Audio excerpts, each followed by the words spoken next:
स्वागत करते हैं आपका अनअकैडमी यूपीएससी हिंदी चैनल पर। आज आपका टॉपिक है पूर्व मध्यकालीन साहित्य।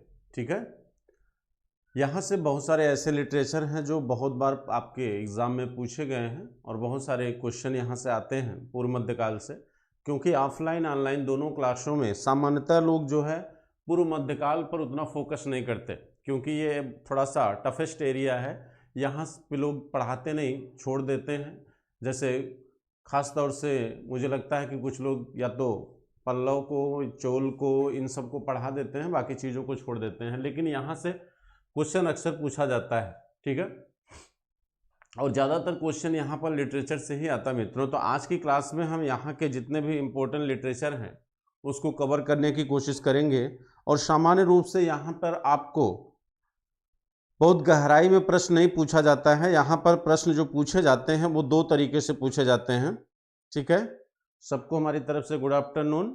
यहाँ पर जो क्वेश्चन पूछे जाते हैं वो या तो लेखक का नाम पूछेगा, किताब का नाम पूछ सकता है, या ये पूछ लेता है कि फला कवि या लेखक किस राजा के दरबार में रहता था।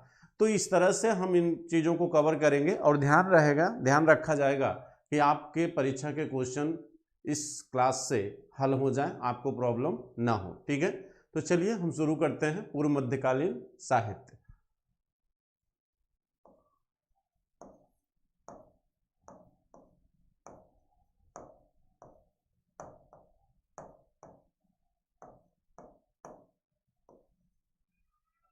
पूर्व मध्यकालीन साहित्य,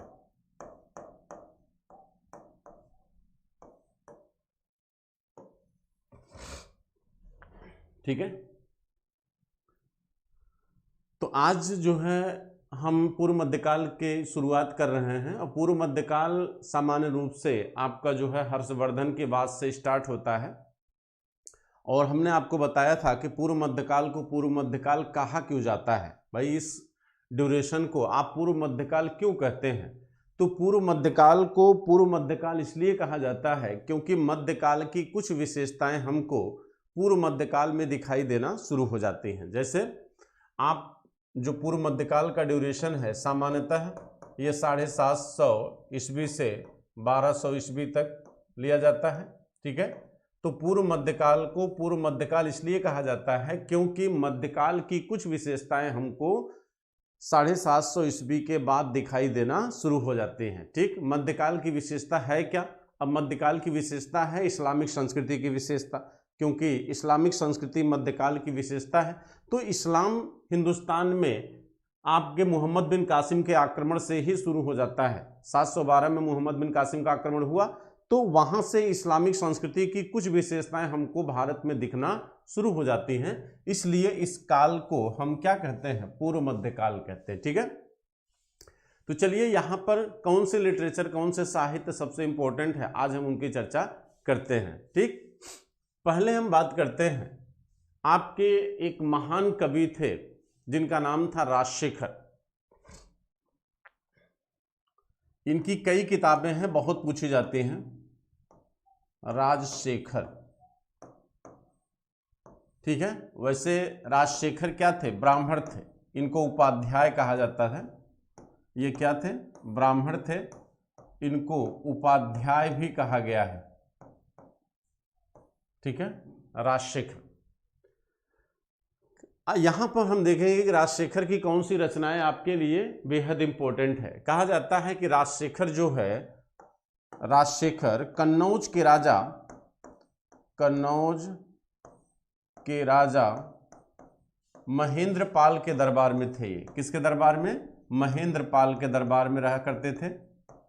महेंद्रपाल जो है ये प्रतिहार शासक है। ये किस वंश का शासक है? प्रतिहार। आप जानते हैं कि कन्नौज पर अधिकार किसका था? प्रतिहारों का था। ये वही कन्नौज है जिसको लेकर पालों में, प्रतिहारों में अक्सर युद्ध होता रहा, जिसे आप त्रिराष्ट्रकूट संघर्ष कहते हैं।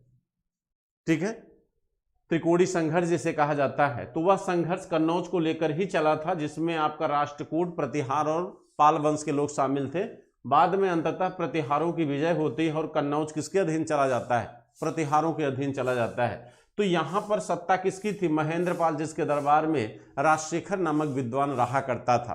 कहा जाता है कि राजशेखर जो है, राजशेखर को जो है बड़े प्रेम से इसे कविराज की उपाधि दी गई थी। किसकी उपाधि दी गई थी? कविराज की। इसे कविराज कहा जाता था, किसको? राजशेखर को। और कहा जाता है कि राजशेखर क्षत्रिय राजकुमारी अवंति सुंदरी से विवाह किया था। देखिए ध्यान दीजिएगा, कहा जाता है इसकी पत्नी का जो नाम है, राजशेखर की पत्नी कौन है? इसकी पत्नी है अवंति सुंदरी। इसकी पत्नी है अवंति सुंदरी। कहा जाता है ये अपनी पत्नी से प्रेम विवाह किया था, अवंति सुंदरी से। और अवंति सुंदरी जो है एक क्षत्रिय कन्या थी। अवंति सुंदरी ये क्या है? ये क्षत्रिय राजकुमारी है। अब क्षत्रिय राजकुमारी है तो इसका मतलब है कि स्वयं क्या है? ब्राह्मण। जब ब्राह्मण पुरुष जो है क्षत्रिय कन्या से विवाह करता है तो इसे कौन सा विवाह कहा जाता है? इसे अनुलोम विवाह कहते हैं। इसे कौन सा विवाह कहते हैं? अनुलोम विवाह। इसे अनुलोम विवाह कहा जाता है। ठीक है। वैसे विवाह दो प्रकार के होते हैं, एक अनुलोम होता है, दूसरा प्रतिलोम। दूसरा विवाह होता है मित्रों प्रतिलोम। अनुलोम विवाह और प्रतिलोम विवाह, ये दो प्रकार के विवाह होते हैं। कहते हैं अनुलोम विवाह और प्रतिलोम विवाह में अंतर यह है कि अनुलोम विवाह जो होता है उसमें जो वर होता है वो उच्च वर्ग का होता है, यानी लड़का जो होता है उच्च वर्ण का और लड़की निम्न वर्ण की होती है। तो अगर आपसे पूछा जाए कि राजशेखर और अवंति सुंदरी का जो विवाह है, राजशेखर और अवंति सुंदरी का विवाह जो है ये किस प्रकार का विवाह है, तो आप कहेंगे अनुलोम प्रकार का विवाह है। क्यों? क्योंकि राजशेखर ब्राह्मण है और ब्राह्मण जो है आपके चातुर्वर्ण व्यवस्था में सबसे श्रेष्ठ वर्ण माना जाता है। और अवंति सुंदरी क्या है? क्षत्रिय है। तो क्षत्रिय जो है ब्राह्मण से क्या है? नीचे आता है। तो यहां लड़का उच्च वर्ण का है, लड़की निम्न वर्ण की है, तो ये कैसा विवाह होगा? अनुलोम विवाह होगा। ठीक। और जब लड़का उच्च वर्ण का हो और लड़की निम्न वर्ण की है, यही अगर अवंति सुंदरी ब्राह्मण होती और राजशेखर क्षत्रिय होता तो यह किस प्रकार का विवाह होता? यह प्रतिलोम विवाह होता है। ठीक है। अब हम देखेंगे कि राजशेखर की कौन कौन सी रचनाएं बेहद महत्वपूर्ण है। इसकी कुछ की रचनाएं जो है वो बेहद क्या है? महत्वपूर्ण है। तो अब हम देखते हैं कि राजशेखर की रचनाएं कौन कौन सी हैं और इसको एकदम नोट कर लीजिएगा आप लोग जो है। राजशेखर, राजशेखर की रचना, देखिए इसकी रचनाएं कौन कौन सी हैं।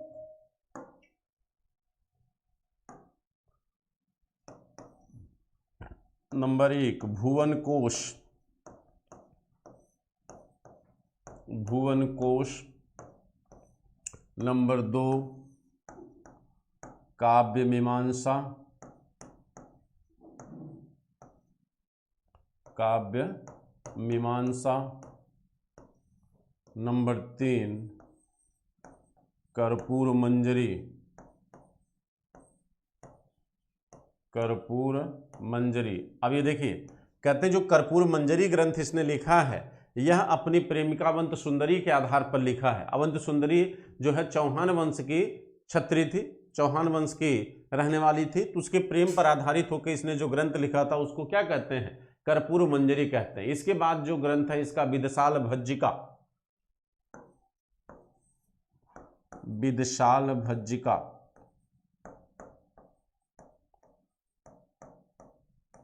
विदशाल भज्जिका दिखाई दे रहा ना आप लोगों को। अगला है काव्य मीमांसा, काव्य मीमांसा, काव्य मीमांसा। अगला है बाल रामायण, बाल रामायण। और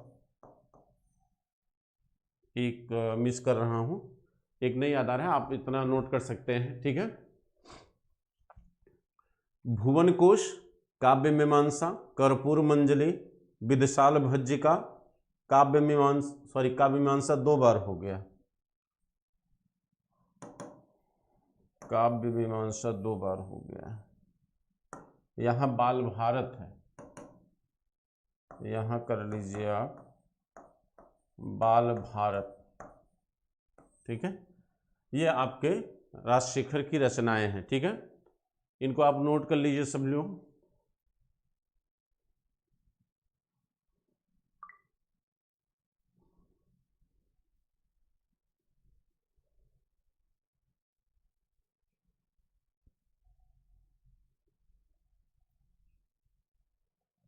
चलिए, सबको हमारी तरफ से नमस्कार।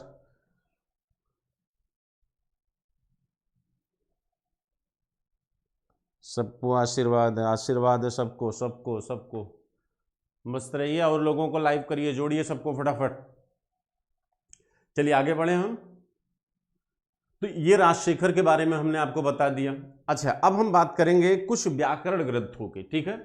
हालांकि वो आज का टॉपिक जो हमने रखा है वो टॉपिक मित्रों आपके पूर्व मध्यकाल का साहित्य है और हम पूर्व मध्यकाल के व्याकरण ग्रंथ को बताने जा रहे हैं। लेकिन मेरा ये मानना है कि व्याकरण ग्रंथ को अगर हम शुरू से बताएं तो ज़्यादा आपको समझ में आएगा, ठीक है। तो आज ऐसा करते हैं, सारे व्याकरण ग्रंथ की चर्चा कर लेते हैं, ठीक। तो व्याकरण ग्रंथ की शुरुआत होती है चूंकि कहाँ से, पाणिनि के अष्टाध्यायी से, तो हम वहीं से स्टार्ट करते हैं और पूर्व मध्यकाल में भी जो व्याकरण के ग्रंथ होंगे उनको भी देख लिया जाएगा, ठीक। चलिए देखिए, व्याकरण साहित्य,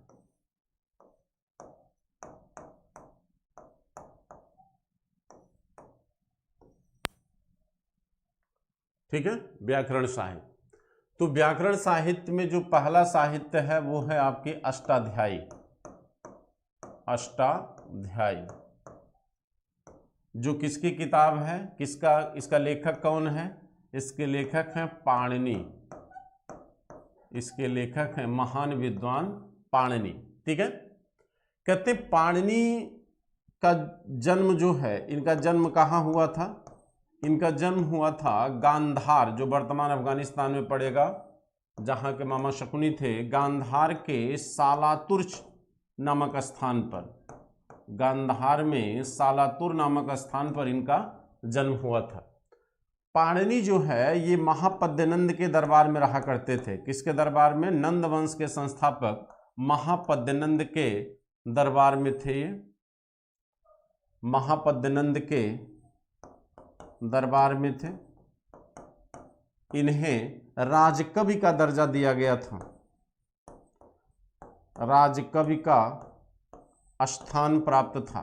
साथ साथ ये महापद्यनंद के मित्र भी थे, ये ध्यान रखिएगा, ये महापद्यनंद के मित्र भी थे। कौन, आपके पाणिनि। कहा जाता है कि इनके गुरु जो थे, इनके गुरु, उनका नाम था वर्षा। पाणिनि के गुरु कौन थे, पाणिनि के गुरु थे वर्षा।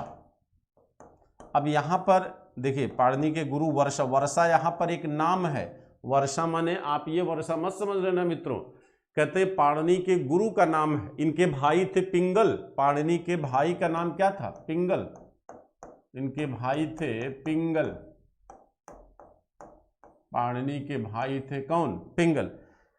कहते पाणिनि ने जो ग्रंथ लिखा है अष्टाध्यायी, यह ग्रंथ जो है व्याकरण का पहला ग्रंथ माना जाता है और इसका महत्व कई अर्थों में हमको दिखाई देता है। कहा जाता है कि इसी पाणिनि के ग्रंथ पर ही जो टीकाएं लिखी गई है वो भी व्याकरण साहित्य है।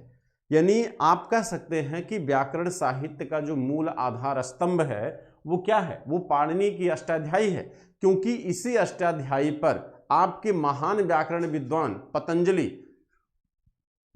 जिन्होंने महाभाष्य नामक टीका लिखी, जिन्होंने क्या किया, महाभाष्य नामक टीका लिखी थी, वह भी एक व्याकरण साहित्य है। और इसके बाद कहा जाता 7वीं सदी में जो है आपके जयादित्य और वामन, जयादित्य और वामन दो लोगों ने मिलकर एक टीका लिखी थी जिसका नाम था काशिका, काशिकावृत्ति, वो भी क्या है, व्याकरण साहित्य है। तो आगे चलकर जितने भी व्याकरण साहित्य डेवलप हुए वो सारे व्याकरण साहित्य जो है कहीं न कहीं पाणिनि के इस मूल ग्रंथ पर क्या थे, आधारित थे। यानी लोगों ने इस चीज को क्या किया, नकल किया, किसकी, पाणिनि के अष्टाध्यायी की। अगर आप देखें तो पाणिनि ये लगभग आपके चौथी सदी बीसी माने जाते हैं, चौथी सदी बीसी में। इसके बाद जो ग्रंथ आता है वो पतंजलि का महाभाष्य है, वो है पतंजलि का महाभाष्य। पतंजलि का ग्रंथ है महाभाष्य, ठीक है। और ये जो पतंजलि हैं, देखिए मित्रों, ये जो पतंजलि हैं, ये पतंजलि आपके पुष्यमित्र शुंग के समकालीन है। ये कब है? पुष्यमित्र शुंग के समकालीन है, शुंग वंश के समकालीन है पतंजलि। इन्होंने जो टीका लिखी पाणिनि के अष्टाध्यायी पर, उसे क्या कहा गया? महाभाष्य कहा गया। और महाभाष्य भी क्या है? व्याकरण ग्रंथ है। ये भी क्या है? व्याकरण ग्रंथ। तो ये लगभग आपका आप दूसरी सदी मान सकते हैं। ये कब लिखा गया? दूसरी सदी। और आपके तीसरी सदी में हमने जो नाम लिया काशिका वृत्ति का, जिसका लेखन कार्य किया किसने? जयादित्य और वामन ने। देखिए कहते हैं 7वीं सदी में दो लोगों ने, एक जयादित्य और दूसरे हैं वामन, इन दोनों ने मिलकर पुनः जो है पाणिनि की अष्टाध्यायी पर एक ग्रंथ लिखा जिसका नाम है काशिका वृत्ति, जिसका नाम है काशिका वृत्ति। ये भी क्या है? व्याकरण ग्रंथ है। यहां पर जितने ग्रंथों की हम चर्चा कर रहे हैं वो सारे ग्रंथ क्या हैं? व्याकरण ग्रंथ हैं। इस बात को आप एकदम दिमाग में बैठाए रखिएगा, ठीक है। इसके बाद देखिए कहते हैं कि पतंजलि के बाद आपका वंश आता है सातवाहन वंश, ठीक। सातवाहन वंश में एक लेखक थे जिनका नाम था सौरवर्मन। बहुत ही महान लेखक हैं सौरवर्मन।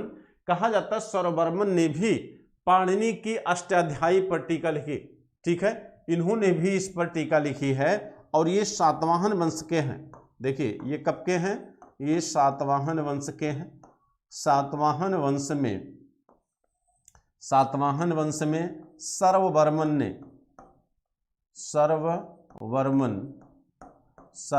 ने कातंत्र इन्होंने जो ग्रंथ लिखा उसका नाम क्या है? कातंत्र। ये भी क्या है? व्याकरण से। तो अभी तक हमने 4 व्याकरण ग्रंथों की चर्चा की। कितने व्याकरण ग्रंथ हो गए? 4।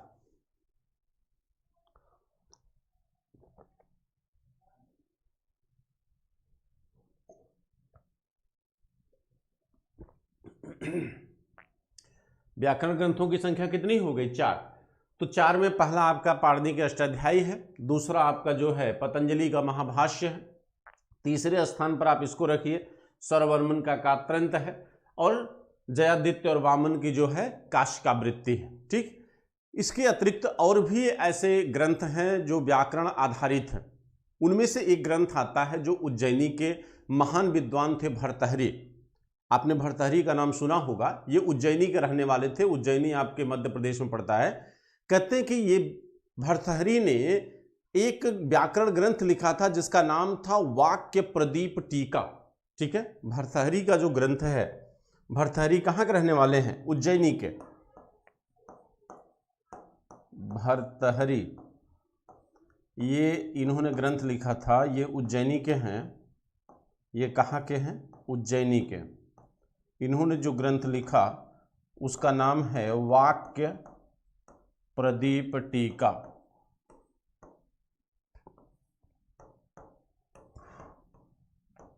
अभी हम सिर्फ ये चर्चा कर रहे हैं कि कौन कौन से व्याकरण ग्रंथ हैं, ठीक है।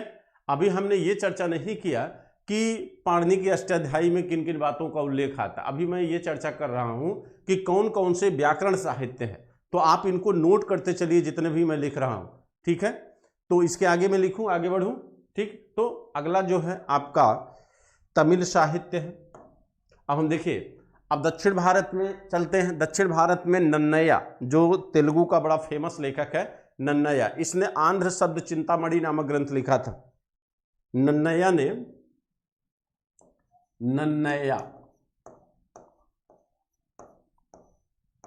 इसने जो व्याकरण ग्रंथ लिखा उसका नाम है आंध्र शब्द चिंतामणि। आंध्र शब्द चिंतामणि, मणि। देखिए कहते हैं नन्नया जो है ये किस भाषा का लेखक है? ये तेलुगु भाषा का लेखक है। ये तेलुगु भाषा के लेखक है और तेलुगु भाषा में नन्नया जो है क्या है? फेमस है। ठीक है, तेलुगु भाषा में नन्नया जो है फेमस है। और इसने जो ग्रंथ लिखा आंध्र शब्द चिंतामणि, ये भी कैसा ग्रंथ है? ये व्याकरण ग्रंथ है। ये कैसा ग्रंथ है मित्रों? व्याकरण ग्रंथ है। ठीक है, ये भी क्या है? व्याकरण ग्रंथ है। ठीक, इसके अतिरिक्त हालांकि एक ग्रंथ आपके जो दक्षिण भारत में लिखा गया है जिसको आप क्या बोलते हैं उसको, दक्षिण भारत में एक ग्रंथ लिखा गया है जो हालांकि अनुपलब्ध है। ये अगस्त्य ऋषि के द्वारा लिखा गया था और कहा जाता है कि अगस्त्य ऋषि ने उत्तर से दक्षिण भारत में संस्कृति का प्रसार भी किया था। तो अगस्त्य ऋषि के द्वारा जो तमिल साहित्य लिखा गया था, तमिल व्याकरण ग्रंथ, वो सबसे प्राचीन व्याकरण ग्रंथ माना जाता है तमिल भाषा में। ये तेलुगु भाषा में है। ठीक है, मैं तमिल भाषा की बात कर रहा हूं। कहते तमिल भाषा में अगस्त्य ऋषि द्वारा एक ग्रंथ लिखा गया था, नाम उसका मुझे नहीं ध्यान है, हालांकि वो उपलब्ध नहीं है। ठीक, अनुपलब्ध ग्रंथ माना जाता है, लेकिन उसे पहला माना गया है। लेकिन जो उपलब्ध व्याकरण है तमिल भाषा में, प्रथम उपलब्ध व्याकरण, तो वो है तोल्काप्पियम। तमिल भाषा में, तमिल भाषा में उपलब्ध प्रथम व्याकरण, प्रथम व्याकरण ग्रंथ तोल्काप्पियम है। कौन सा ग्रंथ है? तोल्काप्पियम। तोल्काप्पियम। ठीक है, ये बहुत ही इंपॉर्टेंट ग्रंथ है, इसको याद रखिएगा। तोल्काप्पियम ये आपके संगम साहित्य में भी आएगा। ठीक है, संगम साहित्य आपको जब पढ़ाएंगे तो वहां भी तोल्काप्पियम की चर्चा होगी। शिल्पाधिकारम, मणिमेखलय, इन सब के साथ जो है तोल्काप्पियम की भी उल्लेख किया जाएगा। तो तोल्काप्पियम जो है ये एक महान व्याकरण ग्रंथ है जो तमिल भाषा का पहला व्याकरण ग्रंथ माना जाता है। हालांकि यहाँ पर एक और ग्रंथ तमिल व्याकरण में लिखा गया था चंद्रगोमिन के द्वारा, जिसको कहते हैं चंद्र व्याकरण। ठीक है, चंद्रगोमिन के द्वारा भी एक ग्रंथ लिखा गया था जो जिसका नाम है चंद्र व्याकरण।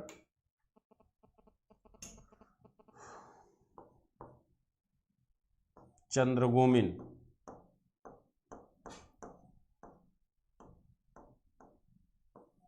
इनके व्याकरण ग्रंथ का नाम है चंद्र व्याकरण।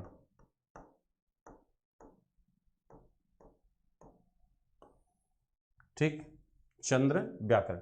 तो अभी तक हमने जितने भी किताबों के नाम लिखे वो सारे जो है व्याकरण ग्रंथ थे। जितनी किताबें आपने लिखा है वो सारी किताबें क्या हैं? व्याकरण ग्रंथ हैं। आधुनिक भारत में अगर हम कहें तो आधुनिक भारत में लॉर्ड हेस्टिंग के समय एक ग्रंथ लिखा था हालहेड ने, संस्कृत व्याकरण ग्रंथ उन्होंने भी लिखा था, हालहेड जिनका नाम है। आधुनिक भारत में, हालांकि मध्य भारत में कोई व्याकरण ग्रंथ हमको दिखाई नहीं देता है, लेकिन प्राचीन इतिहास में आपके जितने भी व्याकरण ग्रंथ थे उसकी चर्चा हमने आपके सामने कर दिया है। अब आप इनको नोट कर लीजिए। ठीक है, इनको फटाफट क्या करिए, नोट करिए सभी लोग जो है।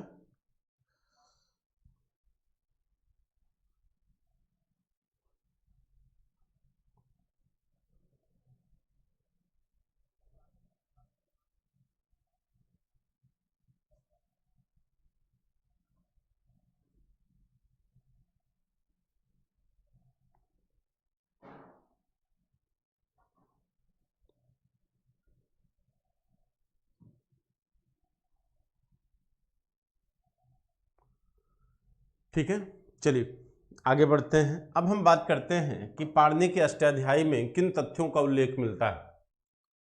पाणिनि की अष्टाध्यायी में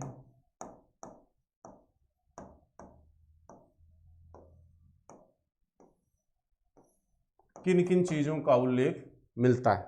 ठीक है,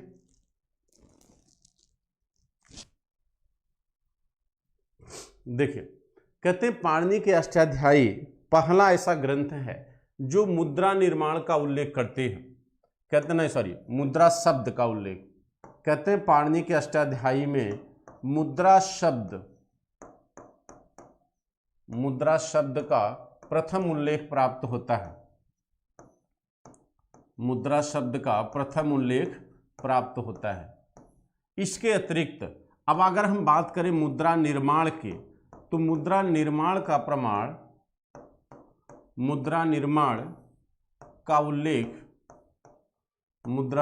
का उल्लेख सबसे पहले आपके कौटिल्य के अर्थशास्त्र में हुआ है।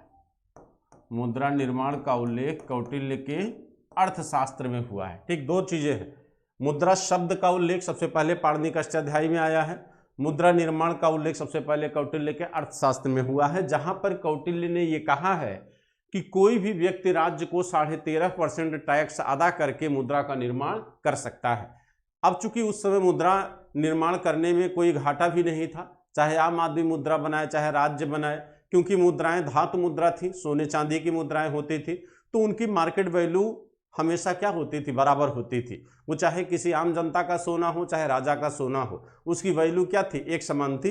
इसलिए ऐसी मुद्राओं के निर्माण से मुद्रा की वैल्यू कभी गिरती नहीं थी, जिसकी वजह से कौटिल्य अपने अर्थशास्त्र में इनके निर्माण की क्या करता है, अनुमति देता है। इसके अतिरिक्त कहा जाता है कि पाणिनि के अष्टाध्यायी में मापतौल भौगोलिक इकाइयां माने भौगोलिक विभाजन, यानी इसके साथ साथ मापतौल की पद्धत,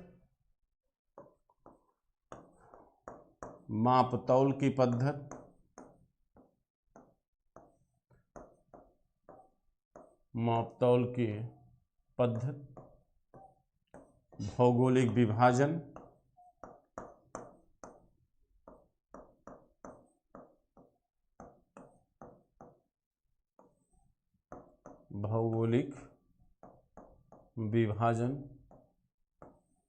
का उल्लेख हुआ है।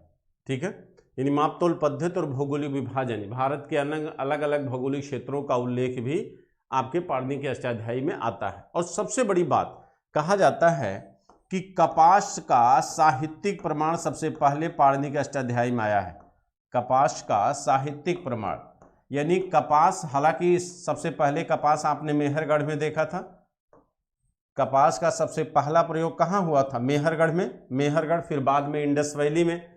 लेकिन अभी तक कपास जो है हमें किसी साहित्य में उल्लिखित दिखाई नहीं दी थी। मोहनजोदड़ो में आपने बर्तनों पर पाया, ठीक, वहां जो सूती वस्त्र बने हैं जिनके प्रमाण हमको पुरातत्व के द्वारा मिले हैं, उत्खनन के द्वारा मिले हैं, ठीक, उसके आधार पर हमने कहा कि हिंदुस्तान में कपास जो है नवपाषाण काल की संस्कृति में सबसे पहले दिखाई देता है। लेकिन अगर आपसे कोई कहे कि भारत की वह पहली पुस्तक कौन है या पहला साहित्य कौन है जो कपास का उल्लेख करती है, तो भारत का पहला साहित्य है वो कौन सा, अष्टाध्यायी, जो कपास का उल्लेख करती है। इसमें कपास का उल्लेख किया गया है। ठीक है, ये रही आपके पाणिनि की अष्टाध्यायी। ठीक है, पानी देना। अब देखिए, थोड़ी सी चर्चा हम आपके पतंजलि के विषय में कर लेते हैं। वैसे पतंजलि की किताब का नाम हमने आपको बता ही दिया है। पतंजलि की पुस्तक का नाम क्या था, महाभाष्य। ठीक, और महाभाष्य भी एक व्याकरण ग्रंथ है। महाभाष्य कैसा ग्रंथ है, व्याकरण ग्रंथ है। तो आप इन चीजों को नोट कर लीजिए, फिर हम आगे बढ़ते हैं।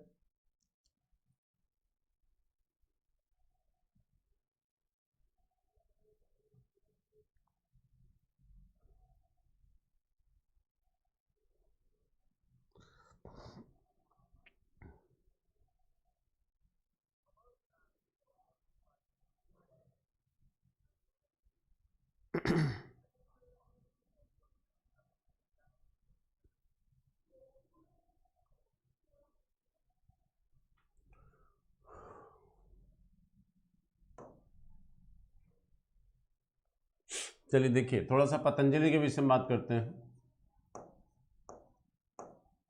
पतंजलि, इनकी किताब का नाम क्या है, महाभाष्य। इनकी पुस्तक का नाम है महाभाष्य। ठीक है,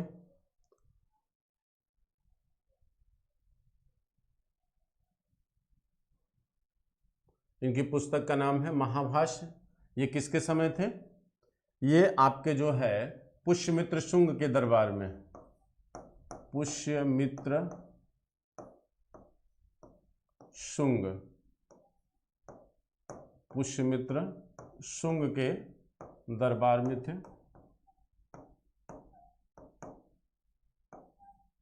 ये पुष्यमित्र शुंग के दरबार में रहते थे। कहा जाता है इनका जो जन्म स्थान है उसका नाम है गोनर्द। इनका जो जन्म स्थान है, जन्म स्थान इनका गोनर्द है।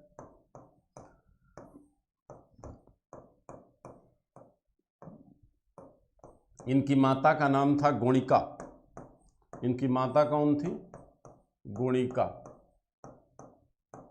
गोणिका इनकी क्या थी? माँ थी। ठीक है। इनको कई अन्य नामों से जाना जाता था। पतंजलि को जो है कई उपाधियां दी गई थी, जैसे गोणिक पुत्र, चूंकि इनकी माता का नाम गोणिका था इसलिए उनसे उत्पन्न होने के कारण इन्हें गोणिक पुत्र कहा गया। इन्हें अहिपति भी कहा गया है। इनके बाद जो है इन्हें शेषाही कहा गया है। ठीक है। गोणिका, इनकी उपाधियां अगर आप लेंगे, गोणिका पुत्र,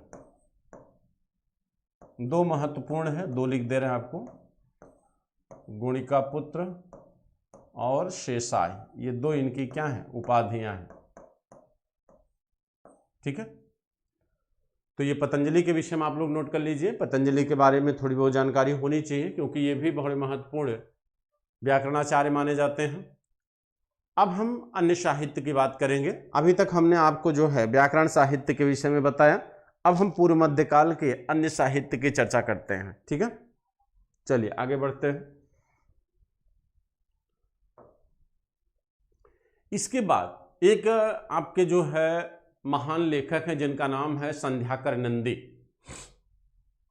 संध्याकर नंदी, इनकी पुस्तक भी बड़ी इंपॉर्टेंट है, संध्याकर नंदी। संध्याकर नंदी जो है इनकी किताब का नाम है रामपाल चरित। रामपाल चरित, ये इनकी किताब का नाम है। ठीक है।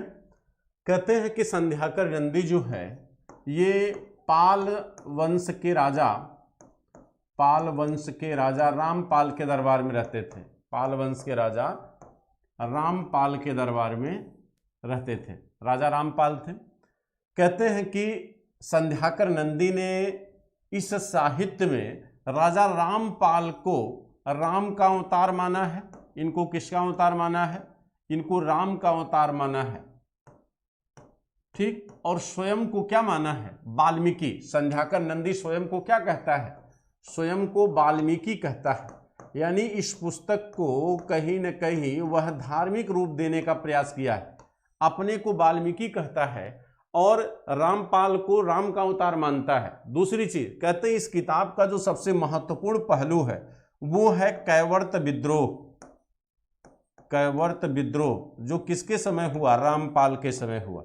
और यही विद्रोह बार बार पूछा जाता है कि या तो इस तरह से पूछा जाएगा कि किस पाल वंश के राजा के समय कैवर्त विद्रोह हुआ, या इस तरह पूछेगा कि किस वंश में कैवर्त विद्रोह हुआ था, किसानों का विद्रोह हुआ था, या ये पूछेगा कि किस साहित्य में कैवर्त विद्रोह का उल्लेख आया है। तो यहाँ आप कहेंगे किसके समय आया है? संध्याकर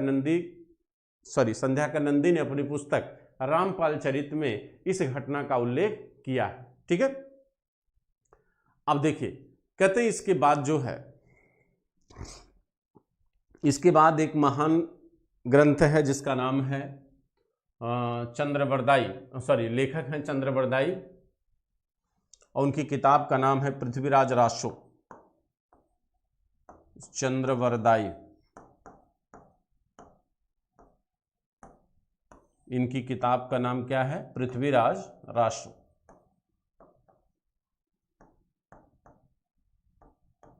पृथ्वीराज रासो। ठीक है। चंद्रवरदाई कहाँ के थे? लाहौर के थे। चंद्रवरदाई कहाँ के थे मित्रों? ये लाहौर के थे। ठीक है। और पृथ्वीराज रासो जो आपके हिंदी साहित्य का प्रथम महाकाव्य माना जाता है। ये हिंदी साहित्य का प्रथम महाकाव्य माना जाता है? हिंदी साहित्य का प्रथम महाकाव्य, हिंदी साहित्य का प्रथम महाकाव्य माना जाता है। ठीक। अच्छा, अब देखिए, कहा जाता है कि जो चंद्रबरदाई है, चंद्रबरदाई पृथ्वीराज का क्या है? दरबारी कवि है। पृथ्वीराज तृतीय का दरबारी कवि है और पृथ्वीराज तृतीय को ही राय पिथौरा कहा गया है। कहा जाता है इस साहित्य में आपके दोनों तराइन के युद्धों का उल्लेख होता है, क्योंकि तराइन के 2 युद्ध हुए थे ना, मोहम्मद गोरी और पृथ्वीराज चौहान के बीच। तराइन का प्रथम युद्ध 1191, तराइन का द्वितीय युद्ध 1192, और इसमें पृथ्वीराज की पराजय का उल्लेख जो है चंद्रबरदाई करता है। लेकिन पराजय होने के बावजूद भी वह अपने राजा को बचाने की कोशिश करता है और तब भी वह राजा की बहादुरी का उल्लेख करता है। ठीक, जिसमें वो लिखता है ना कि 4 बांस 24 गज अंगुल अष्ट प्रमाण, ताऊ ऊपर बैठा सुल्तान मंचू को चौहान। इस तरह से एक पद्य है जिसको पृथ्वीराज रासों में लिखा है किसने? चंद्रबरदाई ने। यानी इससे लगता है कि दरबारी लेखन की जो परंपरा हिंदुस्तान में थी, उसमें जो कवि होता था वह किसी भी स्थिति में अपने राजा की क्या करता था? तारीफ करता था। ठीक है, वह राजा की बड़ाई ही करता था। उसका सच से कोई संबंध नहीं होता था कि हम क्या लिख रहे हैं वो कितना सच है, उससे उसका कोई मतलब नहीं होता था। ठीक है, अब आगे बढ़ते हैं। इसके अतिरिक्त एक अन्य महत्वपूर्ण किताब है जिसका नाम है आपके प्रबोध चंद्रोदय। ठीक, इसके लेखक हैं कृष्ण मित्र। प्रबोध चंद्रोदय के लेखक थे कौन? कृष्ण मित्र।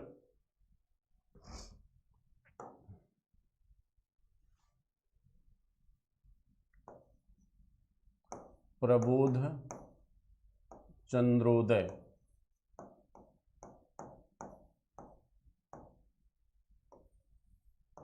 इसके लेखक हैं कौन? कृष्ण मित्र। इसके लेखक हैं कृष्ण मित्र। ठीक है, कहते हैं कि इसी साहित्य को शाहजहां के समय बनवाली दास ने गुलजारे हाल के नाम से अनुवादित किया था। इसका फारसी अनुवाद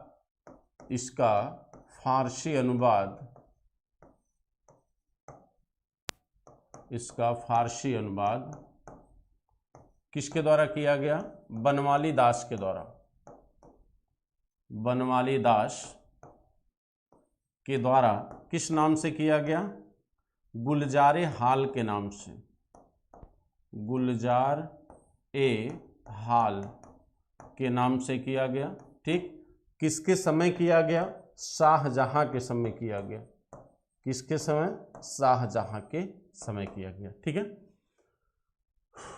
प्रबोध चंद्रोदय ये कृष्ण मित्र की रचना है। इसका फारसी अनुवाद बनवाली दास ने किया था किस नाम से? गुलजारे हाल के नाम से। किसके समय? शाहजहां के समय। ठीक है, अब देखिए, एक कहते हैं पूर्व मध्यकाल में कुछ राजा भी ऐसे थे जो महान विद्वानों की श्रेणी में अपना नाम दर्ज कराए हैं। उसी में एक राजा है भोज। कहते हैं इसके मरने के बाद सरस्वती भी इसके राज्य से नाराज हो गई थी। तो राजा भोज की साहित्य को बड़ा महत्व दिया गया है पूर्व मध्यकाल में।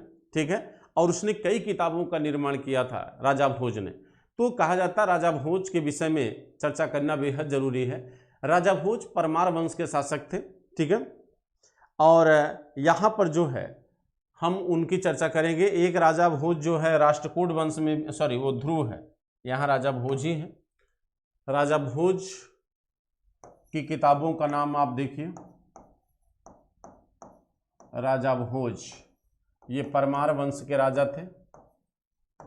किस वंश के राजा हैं? परमार वंश के।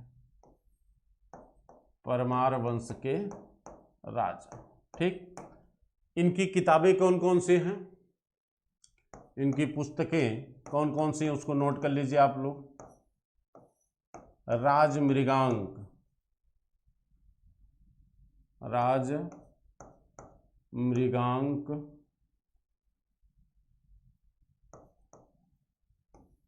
सॉरी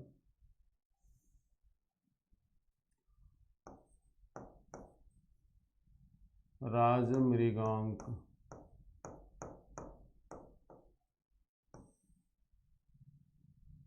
राज मृगांक युक्तिकल्पतरु। देखिए युक्तिकल्पतरु जो है ये वास्तुशास्त्र से जुड़ी किताब है। ये किससे जुड़ी है? इसमें वास्तुशास्त्र का उल्लेख है। वास्तुशास्त्र माने समझते हैं आप? वास्तुशास्त्र मतलब होता है निर्माण प्रक्रिया, ठीक है। वास्तुशास्त्र का मतलब होता है निर्माण से जुड़ी हुई चीजें जिसमें कुछ बनाने का उल्लेख आया हो, ठीक है। इसके अतिरिक्त एक किताब इसकी थी तत्व परीक्षा, जो योग दर्शन पर आधारित है, पतंजलि के योग पर आधारित है, ठीक है। उसका नाम है तत्व परीक्षा। तत्व परीक्षा योग पर आधारित।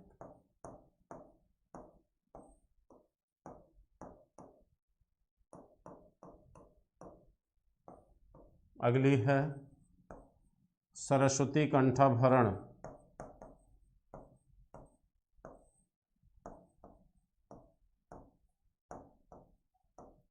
सरस्वती कंठाभरण संस्कृत साहित्यों में इसका एक महान योगदान माना जाता है, सरस्वती कंठाभरण का, ठीक है। इसके बाद इसकी रचना है कुर्म शतक, राजमार्तंड। कुर्म शतक,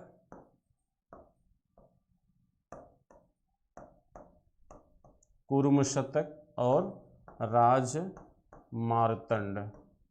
ये किताबें किसकी हैं? आपके राजा भोज की है, ठीक है। ये बड़ी महत्वपूर्ण किताबें हैं, आप इनको याद कर लीजिए, ठीक है। ये इंपॉर्टेंट पुस्तकें हैं। एक इनकी किताब बड़ी फेमस है श्रृंगार प्रसाद, जो छूट रही है, लिख देना, नहीं लिखा उसको भी नोट कर लीजिए। श्रृंगार प्रकाश, श्रृंगार प्रकाश चंपू रामायण।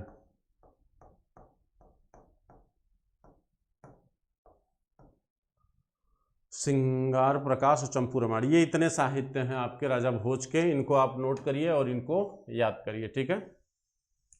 इसके अतिरिक्त आपके दक्षिण के त्रिरत्न थे कन्नड़ साहित्य के, जिनका नाम था पोन्न, रन्न और पंपा, ठीक है। पोन्न, रन्न और पंपा, ये तीन आपके कर्नाटक कन्नड़ साहित्य के त्रिरत्न माने जाते हैं। इनको आप कहेंगे कन्नड़ साहित्य के त्रिरत्न। कन्नड़ साहित्य के त्रिरत्न में आते हैं पोन्न, रन्न, पुन्न है, रन्न है और मन्न। ये तीन हैं जो आपके कन्नड़ के त्रिरत्न माने जाते हैं। इनको जो आपके ये मन्न है, सॉरी एक मिनट,